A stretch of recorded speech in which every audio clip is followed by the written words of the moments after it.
যেসব sector export করবে প্রত্যেককে আমরা বন্ডেড ওয়্যার হাউসের সুযোগ দেব, প্রত্যেককে আমরা ব্যাক টু ব্যাক এলসির সুযোগ দেব। আমরা চাই গার্মেন্টস এর মতো আরো 10টা সেক্টর উঠে আসুক। গণতন্ত্রায়নের অর্থনীতিকে গণতন্ত্রায়নের মাধ্যমে প্রত্যেকটি নাগরিক, শুধু ব্যবসায়ী না, প্রত্যেকটি নাগরিকের দেশের অর্থনীতি উন্নয়নে সমান সুযোগ দিতে হবে, তারা যাতে পার্টিসিপেট করতে পারে। এই ৬৭,০০০ কোটি টাকা বিনিয়োগের ফলটা কি আসলে বাংলাদেশের মানুষের কাছে গেছে কিনা, যারা হচ্ছে এখানে এই উন্নয়নের মূল কন্ট্রিবিউটর তাদের কাছে গেছে কিনা। তা আমি মনে করি প্রথমত এই পলিসিতে যেটা আসা উচিত ছিল, এই সেলফোন এই পণ্যটি বাংলাদেশের মানুষের হাতে আমি কত সহজে তুলে দিতে পারব। ১ নম্বর প্রায়োরিটি। একটি গণতান্ত্রিক সরকার যদি আসে, তাদের প্রধান প্রায়োরিটি হবে যে এই পণ্যটি যেটার গুরুত্ব এত বেশি, যেটার উপর নির্ভর করে আমাদের আগামী অর্থনীতির অনেক সিদ্ধান্ত জড়িত থাকবে, সেটা আমরা সবচেয়ে কম দামে কেন দিতে পারি নাই, সেই বিষয়টা আমরা বিবেচনায় আনবো। আমি পরিষ্কার ভাবে বলতে চাই, ওই যে ফয়সাল বললো আমরা ৩২৫ টাকা না ৭৫ টাকায় দিয়েছিলাম, তো আমাদেরকে কিন্তু এই করের উপর একটা বড় ধরনের রিভিউর দরকার আছে। প্রথমে এই পণ্যটা আমার লোকজনের হাতে পৌঁছতে হবে, এটা তার এই দেশের যে সরকারের সার্ভিস দিতে গেলেও এখন প্রত্যেকটা মানুষের একটা স্মার্টফোন দরকার। আপনি ক্যাশলেস ইকোনমির কথা বললে সেখানে একটা স্মার্টফোন দরকার। আপনি যে কোনো সার্ভিস ডেলিভারিতে আপনার স্মার্টফোন দরকার এখন। সুতরাং প্রথম গভর্নমেন্টের প্রায়োরিটি হওয়া উচিত ট্যাক্সটাকে কমিয়ে এনে, কত কমিয়ে এনে। আসলে কিন্তু ট্যাক্স কমালে কিন্তু ট্যাক্স বাড়ে, এটা আবার আমাদের আরেকটা ভুল ধারণা। এই সব জায়গায় যারা ট্যাক্স দেয় এই লোকগুলোর উপর বারবার অত্যাচার হচ্ছে, কিন্তু আমি যদি ট্যাক্স রেটটা কমিয়ে আনি, আসলে কিন্তু এখন যা আয় হচ্ছে তার থেকে অনেক বেশি হবে, অনেক বেশি হবে। সুতরাং আমাদের সেই কাজটা প্রথমে করতে হবে। দ্বিতীয় কথা হচ্ছে, এটা আপনি দেশে উৎপাদন করেন অথবা আমদানি করেন, যে কোনো ট্রেড এন্ড ইনভেস্টমেন্টে আপনাকে প্রথমে চিন্তা করতে হবে এটা কনজিউমারের উপর কি এফেক্ট আসতেছে আমার দেশের, এবং আপনি যে সাপোর্টটা দেবেন যারা উৎপাদন করছে দেশের, তাদের সাথে ইম্পোর্টের যে ডিফারেন্সটা হবে এটা ফেয়ার এন্ড ইকুইটেবল কিনা, এবং এটা যারা উৎপাদনের যে সুযোগটা নিচ্ছে উৎপাদনের কথা বলে, তারা কি ভ্যালু এডিশন করছে। Value addition is a progressive process, আমরা বুঝি এটা, কিন্তু এটা তো একটা টাইম বাউন্ড থাকতে হবে, এটা তো ওপেন এন্ডেড থাকতে পারে না।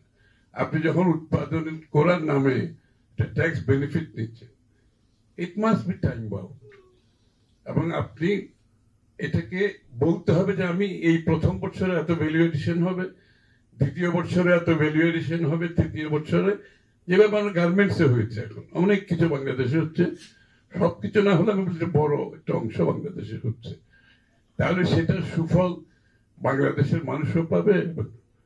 আর এখানে যারা এক্সপোর্ট করবে, আপনি যেটা এক্সপোর্টের কথা বলছেন, যারা এক্সপোর্ট করবে তাদের তো ট্যাক্স দেওয়ারই দরকার নেই, কোনো প্রয়োজন নেই। এটা তো আমরা বলেছি, যদি আগামী দিনে বিএনপি ক্ষমতায় আসে, যেসব সেক্টর এক্সপোর্ট করবে প্রত্যেককে আমরা বন্ডেড ওয়্যার হাউসের সুযোগ দেব, প্রত্যেককে আমরা ব্যাক টু ব্যাক এলসির সুযোগ দেব।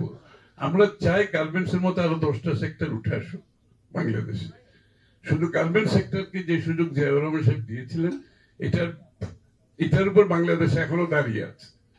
আমাদেরকে মনে রাখতে হবে, ওয়াই নট অ্যানাদার 10 সেক্টর, আরো 10টা সেক্টর যারা সুযোগ আছে, কিন্তু যাদেরকে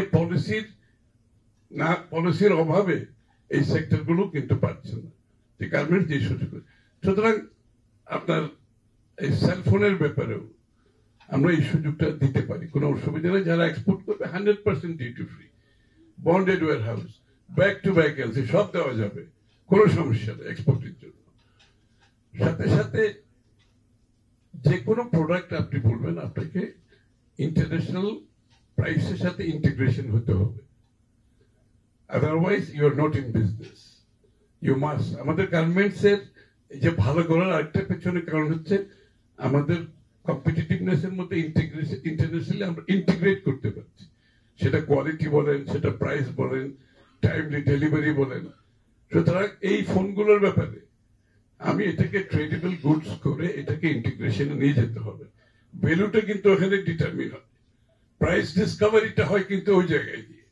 ইফ ইউ আর ইন্টিগ্রেটেড একদম প্রপার প্রাইস ডিসকভারি হবে।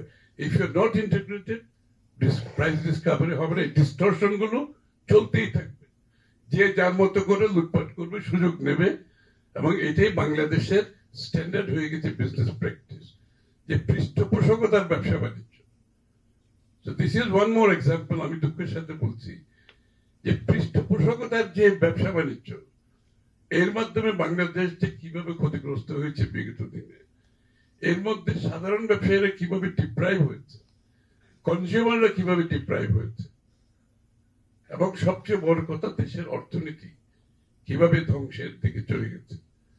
সুতরাং কোন পলিসি পৃষ্ঠপোষকতার মাধ্যমে যদি আপনি নিতে চান, ওই policy will not work. It will only work for যাদের জন্য আপনি পৃষ্ঠপোষকতা করছেন, তাদের ছাড়া এটা কারোর জন্য কাজ করবে না। সুতরাং এই জায়গাটাতে এটা ওপেন করতে হবে। এই সিদ্ধান্তটা খুবই সহজ। ওরাও রেজিস্ট্রেশন করবে, এরা যেভাবে রেজিস্ট্রেশন করছে ওরা রেজিস্ট্রেশন করবে। ওরা তো, আমার তো দরকার ফোনের নাম্বার ঠিক মতো আসছে কিনা, তাই না? আমার দরকার ডিউটি পে হচ্ছে কিনা, আপনার কিছু না। তো যে যদি একটা লোক যদি 500টাও যদি সে ইম্পোর্ট করে কেউ, সে রেজিস্ট্রেশন করাবে, অসুবিধা কি আছে? রেজিস্ট্রেশনের মাধ্যমে সেও তো একই ব্র্যাকেটে চলে আসছে। আর যারা ম্যানুফ্যাকচার করছে তারাও আসছে। তারা হলে যেটা হবে, এই যারা অ্যাসেম্বলিং করছে, সুযোগটা নিচ্ছে, তারাই কিন্তু যখন মনোপলি করে ফেলবে এটাকে, তারাই কিন্তু ইম্পোর্টটা কন্ট্রোল করবে। কারণ তারা ছাড়া কিন্তু আর কেউ টিকে থাকতে পারবে না। হ্যাঁ, সুতরাং এটা আরো বড় ক্ষতি। আপনি ওদিকে রেস্ট্রিকশন করে দিচ্ছেন ট্রেডটাকে, অন্যদিকে এই যারা উৎপাদনের কথা বলছে, যারা এখানে অ্যাসেম্বলিং করছে, তাদের জন্য আরেকটা নতুন উইন্ডো করে দিচ্ছে। অলরেডি ওরা 50% বেনিফিট পাচ্ছে। তারপর মনোপলির মাধ্যমে ইম্পোর্টটা যখন ওরা কন্ট্রোল করবেন, এই যে দামগুলো আপনি বললেন, এই সেলফোনের দাম আরো বাড়বে, কিন্তু আরো বাড়বে। This is a dangerous approach. সুতরাং আমি মনে করি, আমি বেশি বক্তব্য রাখছি না, আমি মনে করি ইট ডিজার্ভস রিভিউ। আমি আপনাদেরকে আশ্বস্ত করতে চাই, আল্লাহ যদি আমাদের দায়িত্ব দেয় আগামী দিনে নির্বাচনের মাধ্যমে, এই পলিসিটাকে রিভিউর প্রয়োজনীয়তা আছে। মোস্ট ডেফিনেটলি আমরা এটাকে রিভিউ করব। আমরা স্টেক হোল্ডারদের সাথে কথা বলবো। স্টেক হোল্ডার বলতে আমি মিন অল স্টেক হোল্ডার, আমি যাদের কথা বললাম সকলের সাথে কথা বলবো। কথা বলার পরিপ্রেক্ষিতে যে নীতিমালা প্রয়োজন হবে, নীতিমালা পরিবর্তন করা হবে। এটা ক্লিয়ারলি আমি মেসেজটা দিচ্ছি। এই কারণে আরো কিছু কিছু এরিয়াতে, যেগুলো সাকি একটু মেনশন করেছে, আরো কিছু কিছু এরিয়াতে যে এই ধরনের নীতিমালাগুলো হয়েছে, যেগুলো দেশের স্বার্থের পরিপন্থী এবং মুক্ত বাজার অর্থনীতির পরিপন্থী। আপনি একদিকে মুক্ত বাজার কথা বলবেন, আবার সরকার নিয়ন্ত্রিত বাজার সৃষ্টি করবেন, পৃষ্ঠপোষকতার মাধ্যমে কিছু লোকজনকে সুযোগ সুবিধা দেবেন, সেটা মুক্ত বাজার অর্থনীতি হতে পারে না। মুক্ত বাজার অর্থনীতির জন্য সকলের জন্য লেভেল প্লেইং ফিল্ড থাকতে হবে, সকলে যাতে সমানভাবে সুযোগ দিতে পারে। এই জন্য বিএনপির স্লোগান হচ্ছে, অর্থনৈতিক স্লোগান হচ্ছে democratisation of the economy, not just political democratisation. Economic democratisation কথা আমাদের নেক্সট স্লোগান এখন। যে ডেমোক্রেটাইজেশন অর্থ হচ্ছে গণতন্ত্রায়নের, অর্থনীতিকে গণতন্ত্রায়নের মাধ্যমে প্রত্যেকটি নাগরিক, শুধু ব্যবসায়ী না, প্রত্যেকটি নাগরিকের দেশের অর্থনীতি উন্নয়নে সমান সুযোগ দিতে হবে। তারা যাতে পার্টিসিপেট করতে পারে, তারা যাতে সম্পৃক্ত হতে পারে। কারণ এতদিন এই লোকগুলো কিন্তু সেই সুযোগ থেকে বঞ্চিত হয়েছে। আমাদেরকে সেই সুযোগ, বাংলাদেশের অর্থনৈতিক উন্নয়নের সুফলও যাতে সবার কাছে যায়। This is democratisation of economy. সুতরাং আমি মনে করি আমার খুব কিছু বলার নেই। দিস পলিসি আমরা রিভিউ অবশ্যই করব এবং স্টেক হোল্ডারদের সাথে কথা বলে প্রয়োজনীয় পরিবর্তন যা যা করার দরকার সেই পরিবর্তন ইনশাআল্লাহ আমরা নিয়ে আসবো। সবাইকে ধন্যবাদ।